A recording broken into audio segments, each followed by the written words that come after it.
She spent her life believing her mother had abandoned her. She built an empire on that belief. Dr. Alara Vaughn rose from a Detroit foster home to become one of the most powerful black women in technology. On the night she pledged $200 million to help struggling children, she thought she had finally closed the chapter on her past. Then she came home. 2 boys were sleeping on her front steps, 7 and 10 years old. Poor. Exhausted. Alone, security hadn't failed, which meant someone had let them through. Inside the envelope taped to her door was a photograph from 1992, a picture of her as a child in foster care. Her face circled in red. By morning, she would learn the truth. The boys were not strangers. They were her mother's sons, which meant the woman she believed had abandoned her had started another family. But that wasn't the worst part. The worst part was realizing that someone powerful had delivered those boys to her as a warning. And this time, walking away would cost more than heartbreak. Dr. Alara Vaughn moved through the Manhattan Sovereign Museum as if she owned not just the marble beneath her heels but the air above it. At 42, she had built Virexon Logistics into the most predictive artificial intelligence distribution network in North America, a system so precise that entire cities depended on its invisible calculations. Screens across the Gala Hall projected her company's newest urban education initiative, a $200 million pledge aimed at underserved districts. The crowd studied her the way people studied monuments, admiring the structure, rarely questioning the foundation. Publicly, she was known as exacting, visionary, unshakable. Financial magazines described her as a strategist who anticipated supply chain crises before they were born. Political leaders praised her philanthropic efficiency. She did not donate randomly, she invested in measurable outcomes. Scholarships, infrastructure, mentorship pipelines. Everything optimized, everything scalable. Even compassion, under her watch, operated like code. Yet beneath the sculpted calm of her expression lived a memory she had trained herself not to visit. At 8 years old, she had watched social services escort her mother, Celia Vaughn, from a cramped Detroit apartment in handcuffs. The charges had been fraud tied to a man whose name Alara never fully learned. What she remembered clearly was the slam of the door and the silence afterward. No explanation. No promise to return. The system absorbed her into foster homes that rotated like temporary passwords, each one functional, none permanent. She learned early that attachment destabilized focus. Dependence invited disappointment. Stability belonged only to numbers and systems. Her misbelief calcified quietly over decades. Love was instability, and power was protection. If she controlled enough variables, nothing could ambush her again. Tonight's gala celebrated children she would likely never meet. Urban classrooms refurbished with adaptive learning software funded by her foundation. Cameras flashed as she stood beside the museum's vaulted windows overlooking Central Park. Applause rose when the museum director announced her pledge. She inclined her head in acknowledgement, posture straight, smile calibrated. The room mistook her restraint for humility. In truth, she felt nothing resembling warmth. Generosity, for her, was structural, an architectural correction to inequality. It was not personal. A journalist asked what had inspired her commitment to youth education. She answered with measured clarity about access, data gaps, and long-term workforce equity. The crowd responded with approving murmurs. No one noticed the way her eyes briefly drifted toward a sculpture in the corner, an abstract piece shaped like fractured glass reaching upward. It reminded her of something unfinished, something jagged beneath polish. The irony lingered quietly inside her. She was funding childhoods while having erased her own. She had not visited Detroit in 20 years. She had not spoken her mother's name aloud in almost as long. Celia Vaughn existed in sealed compartments, legal records, archived memories, unresolved questions. Alara preferred it that way. The past had no strategic advantage. As the evening progressed, donors circled her with promises and proposals. Investors praised her latest acquisition. A senator suggested a federal partnership. Every interaction reinforced the same narrative: she had transcended origin. She had engineered her escape. And yet, halfway through the final speech, something unsettled her rhythm. Perhaps it was the repetition of gratitude, or the faint exhaustion beneath the applause. Perhaps it was the word children echoing too frequently against a chamber she had locked. Without consulting her schedule, she signaled to her chief of staff that she would depart early. It was a minor deviation, but for Alara Vaughn, deviation signified risk.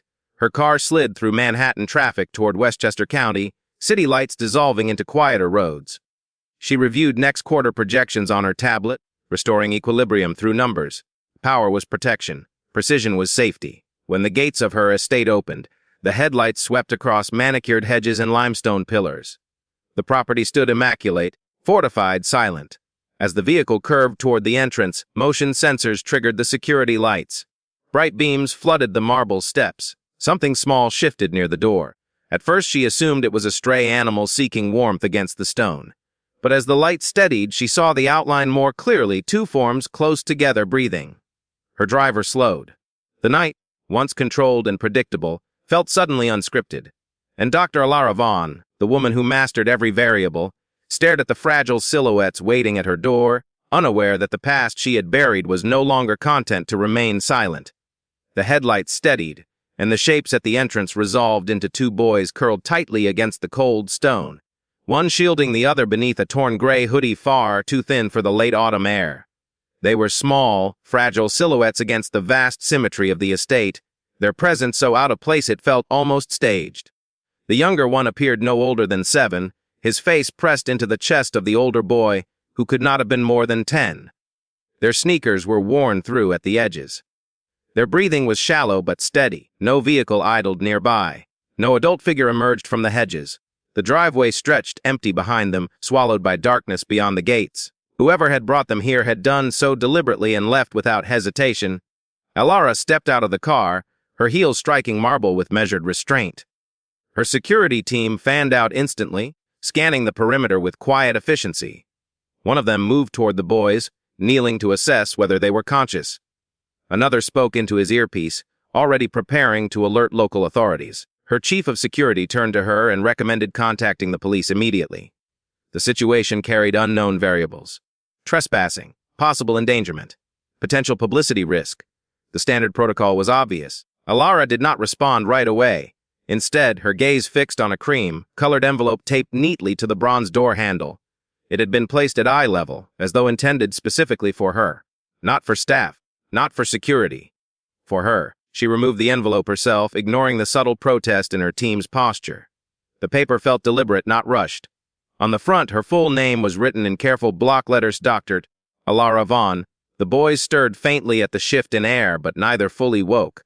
The older one's arm remained wrapped protectively around the younger's shoulders, even in sleep. That detail unsettled her more than their presence. It suggested endurance, shared hardship. Behind her, the word authorities hovered again, softer but insistent. Alara opened the envelope. The letter inside was brief, written in ink that had slightly bled into the fibers. It stated that the boys were not safe. It stated that she was the only person capable of protecting them. It warned that others were searching. And then, in a line that caused her breath to still, it referenced a name she had not allowed to occupy space in her life for decades: Celia Vaughn. The letter did not explain how the writer knew that name. It did not explain why it was relevant. It simply stated that what happened to Celia could not be allowed to happen again. The marble beneath her feet seemed to shift. The suggestion was impossible and yet surgically precise. Celia Vaughn had abandoned her. That was the narrative Alara had sealed and accepted. Yet this letter implied something else, something unfinished, something inherited. It implied that the boy's abandonment might mirror her own. Her security chief gently insisted that delaying official involvement increased risk. The boy's welfare required proper channels. Report, document, transfer. Alara looked down at them again. The younger one's hand was clenched tightly in the fabric of the older boy's shirt, as though even in sleep he feared separation. A faint scar traced along the older boy's temple.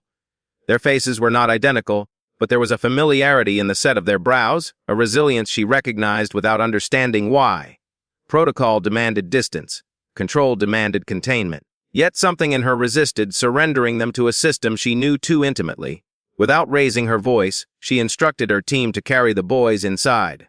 Medical staff on call would examine them privately. No police reports. No external notifications. Not yet. It was the first time in years she had overridden procedure for something that carried no calculable return. The envelope remained in her hand as she stepped into the foyer, the vast interior suddenly feeling less like a fortress and more like a witness. Inside the envelope, beneath the letter, something slid free and drifted to the polished floor. A photograph.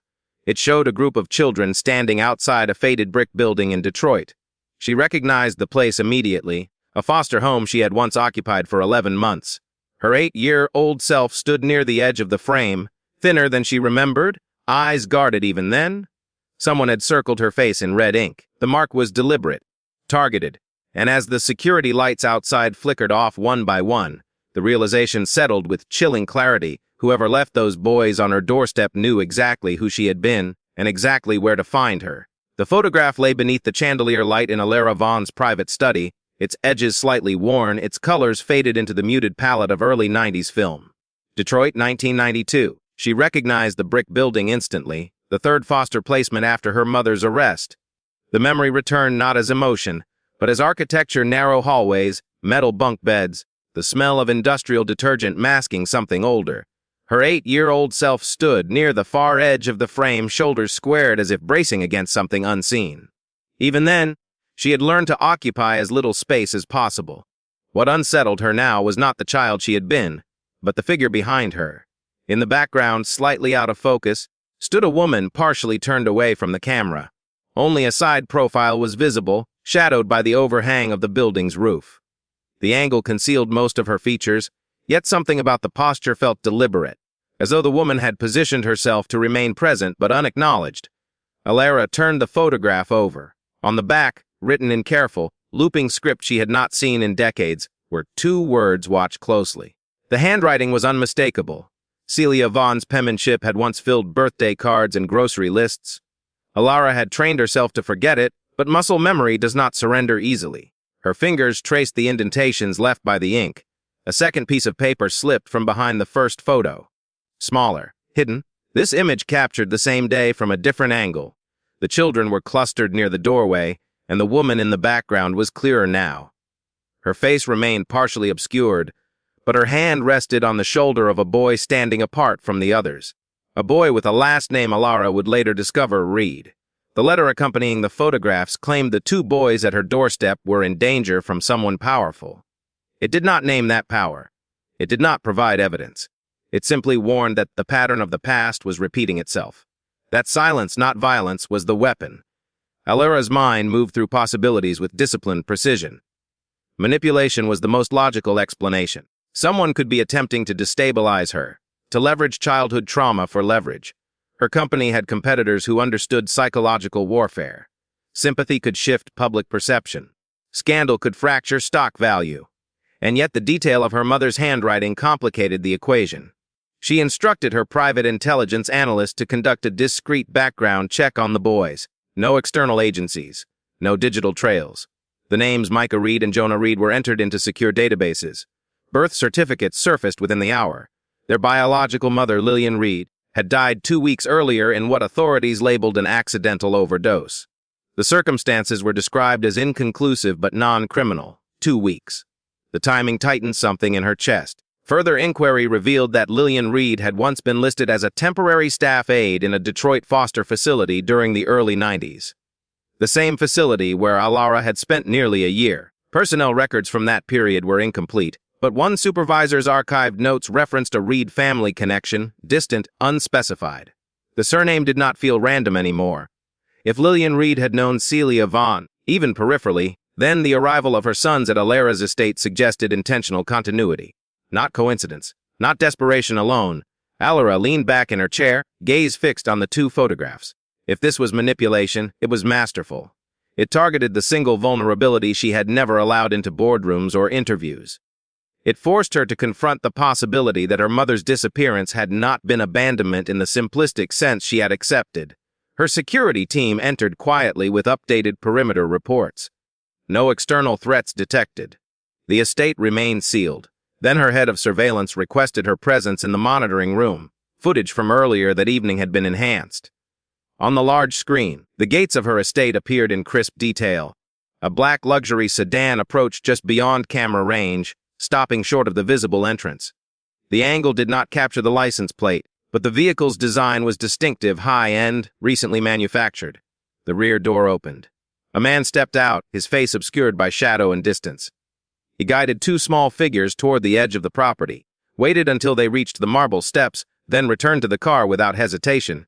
No panic, no rush, no randomness. The sedan idled briefly before turning away, disappearing into the dark.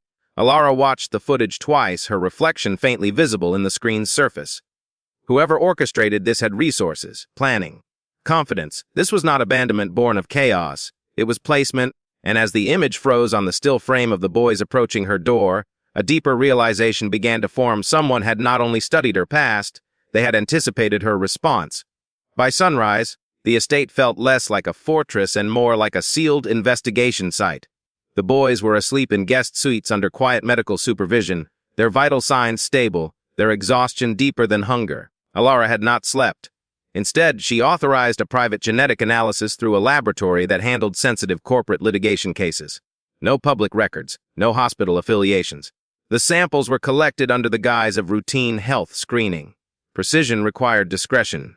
She told herself the test would eliminate speculation. It would restore order to a situation that had begun to lean toward emotion rather than evidence. While waiting for preliminary sequencing, she reviewed the intake forms completed overnight. The older boy was Micah Reed, age 10. The younger was Jonah Reed, age 7. The staff pediatrician noted a faint crescent-shaped birthmark at Micah's collarbone. The description caused something involuntary to tighten inside her. She carried an identical crescent just below her own left shoulder. Something she had once assumed was an accident of genetics, insignificant. She requested to see the mark herself. Micah stood quietly while a nurse adjusted his hospital gown. The crescent shape was unmistakable. Same angle, same width. The symmetry was too precise to dismiss as coincidence. Alara felt the first crack in her internal containment system. Simultaneously, her intelligence team compiled deeper background on Lillian Reed. Employment records revealed that Lillian had worked briefly for a regional data processing subsidiary owned indirectly by Virexon Logistics 8 years ago. The position had been entry-level, temporary. Yet the proximity unsettled her. The connection meant Lillian had known the company's internal hierarchy. She would have known Alara's name long before the public did. Another layer surfaced. Lillian Reed had filed a workplace complaint 2 months before her death, alleging irregular data transfers within that subsidiary. The complaint was marked unresolved. The situation began to drift from personal mystery toward corporate vulnerability. In that space, another name emerged, Grant Halston, CEO of Halston Dynamics. For years, Halston had pursued aggressive expansion into the predictive logistics market. His company had recently lost a major federal contract to Virexon, costing him both influence and prestige. He was known for strategic pressure tactics masked as innovation. Nothing illegal had ever been proven. Nothing direct. If someone sought to destabilize Alara personally in order to weaken her professionally, Halston possessed both motive and means. The DNA lab contacted her just before noon. The results were not ambiguous. Micah Reed and Jonah Reed shared a partial maternal genetic profile consistent with Celia Vaughn. Further analysis indicated a high probability that Alara Vaughn and the boys shared one biological parent, half-siblings. The word did not land gently. Her mother had children after disappearing from her life. For years, Alara had constructed a narrative of abandonment rooted in betrayal and indifference. Celia Vaughn had chosen freedom over motherhood. That belief had justified the walls Alara built. It had given her anger structure. Now, evidence suggested a different complexity. Celia had not vanished into emptiness. She had continued living, continuing loving, continuing mothering. The realization did not feel redemptive. It felt layered, grief braided with resentment. If Celia had been capable of raising other children, why had she not fought for the first? Why had she allowed one daughter to grow up cycling through strangers' homes while building another family elsewhere? Alara remained outwardly composed as she absorbed the report, but internally the equilibrium she prized began to tilt. Power was protection she had always believed. Yet power had not protected her from ignorance. It had not granted her truth. As she prepared to authorize deeper investigation into Celia Vaughn's later life, another message arrived from the laboratory's compliance division. Routine documentation review had triggered an alert. Celia Vaughn's death certificate, archived 12 years earlier, contained irregularities. The listed cause of death had been amended twice within a 48-hour period. The attending physician's license number did not match state records. And most troubling of all, the burial authorization form lacked a verifiable witness signature. Alara stared at the digital file, the numbers and inconsistencies rearranging the foundation of her past. If Celia Vaughn's death record was flawed, then the version of events Alara had accepted for decades might have been constructed rather than factual, which meant her mother's disappearance had not simply been abandonment. It may have been concealment. And as that possibility settled into place, the question no longer felt theoretical. It felt strategic. If Celia Vaughn's death had been altered on paper, Then someone powerful had ensured it remained unquestioned. And now that someone had placed her sons on Alara's doorstep, the leak surfaced 48 hours after the boys arrived. A single blurred photograph appeared first on a celebrity news blog, showing two young figures being escorted through the rear entrance of Alara Vaughn's Westchester estate. Within hours, financial media picked up the image. Headlines multiplied with calculated ambiguity. Questions replaced facts. Why were two unidentified minors residing at the private home of a tech billionaire? Was this an undisclosed adoption, a philanthropic experiment, or something less transparent? The speculation did not remain neutral. Social commentators framed the situation as a strategic sympathy maneuver following her highly publicized education pledge. Some accused her of manufacturing a redemption narrative to humanize her corporate persona. Others questioned whether the boys were related to ongoing internal investigations within Virexon Logistics. The narrative shifted from curiosity to suspicion with unsettling speed. Alara read the coverage without outward reaction, but the implications were immediate. Visibility had always been an asset. She understood media cycles.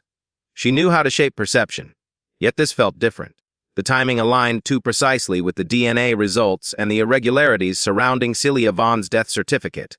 Investors began requesting private briefings. Board members sought reassurance that no undisclosed liabilities existed. The stock dipped 2% by midday, not catastrophic but symbolic.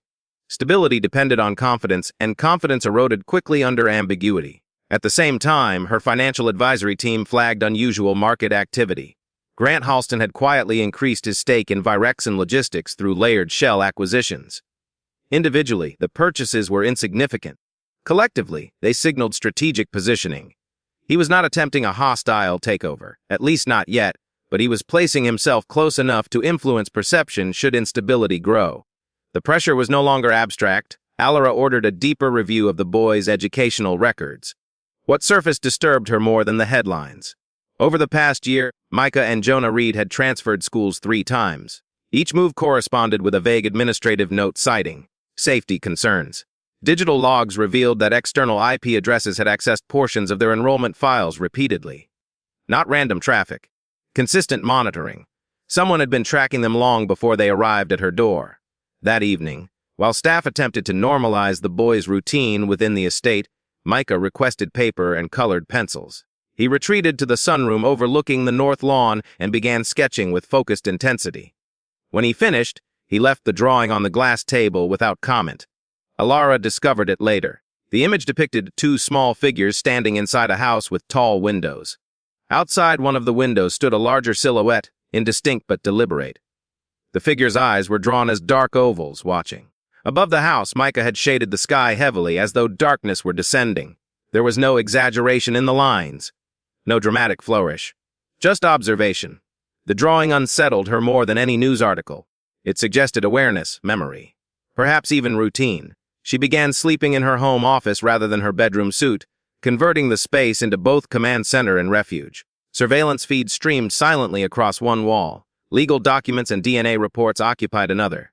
She reviewed security protocols personally, reducing staff rotation and isolating digital access points. Control had to be reasserted, but for the first time in years, she felt the edges of it slipping. Visibility, she realized, was a currency with hidden costs. By rising high enough to command attention, she had made herself, and now the boys, a visible target. Near midnight, her security chief requested immediate access to her office. His expression carried a restraint that signaled contained alarm. An internal audit had detected unauthorized data extraction from within Virexon's secure servers. The breach did not originate externally. It came from an authorized credential, someone with clearance. The files accessed were not financial forecasts or acquisition strategies. They were archived personnel records from Detroit foster facilities in the early 1990s, including her own. Alara stood slowly, the room suddenly feeling smaller despite its vaulted ceiling. Someone inside her system was not only watching the boys.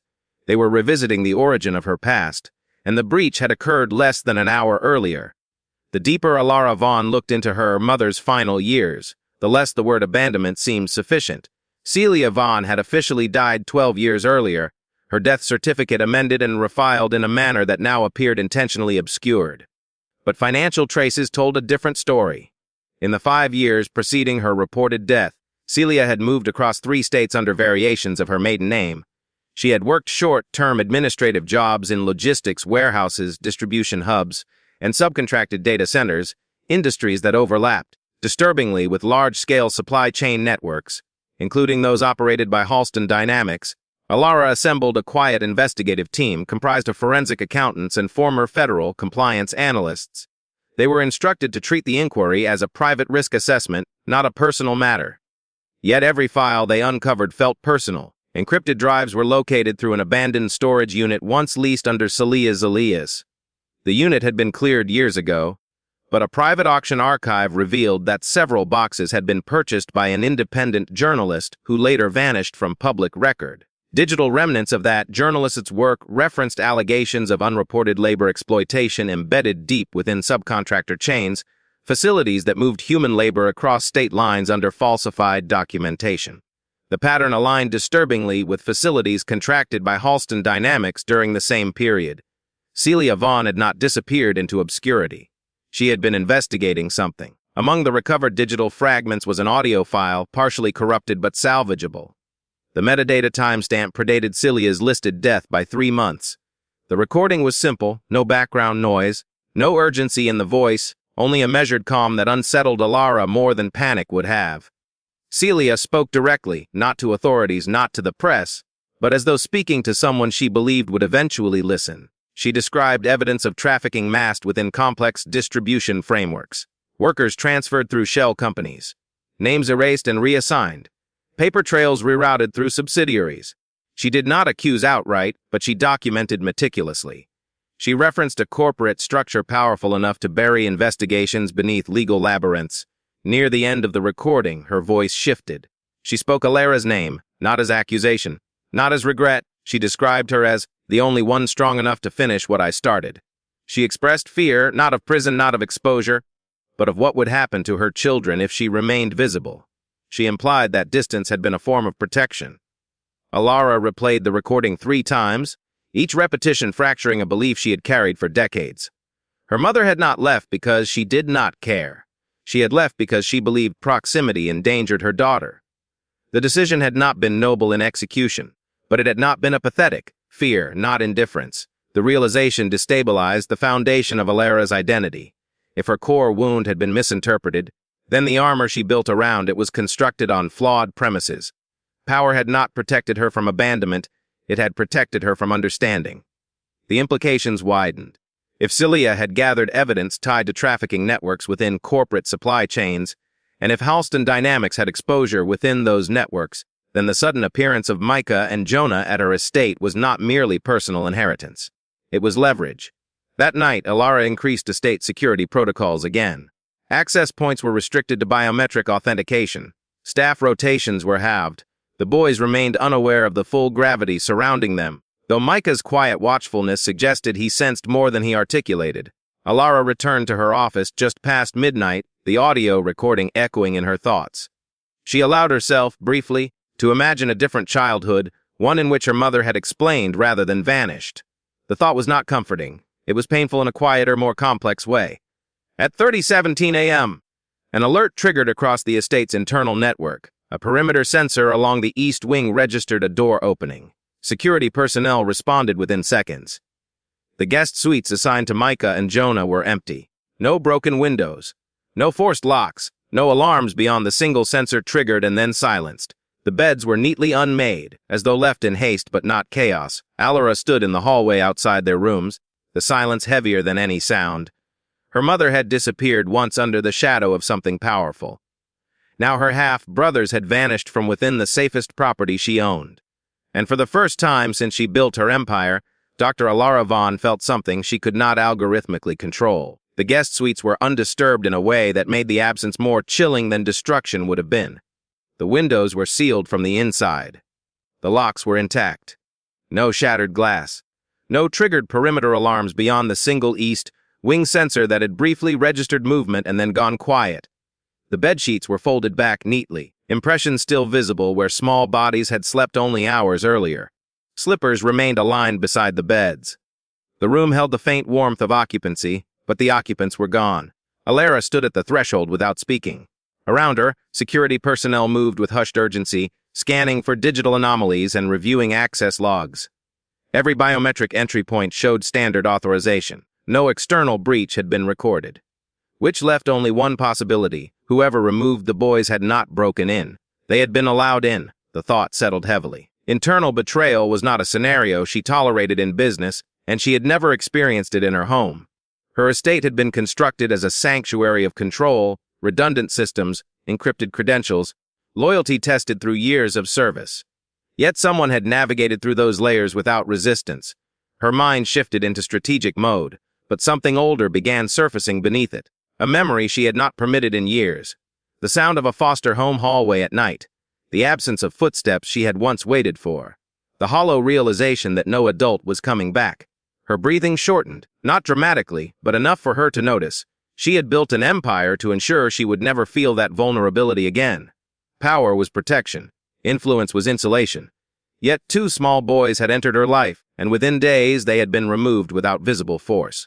The equation she trusted was failing. In the surveillance room, footage from the East Wing played across multiple screens. The timestamp read 3:11 a.m. Jonah appeared first in the hallway, barefoot, rubbing sleep from his eyes. He did not look distressed. He did not appear coerced.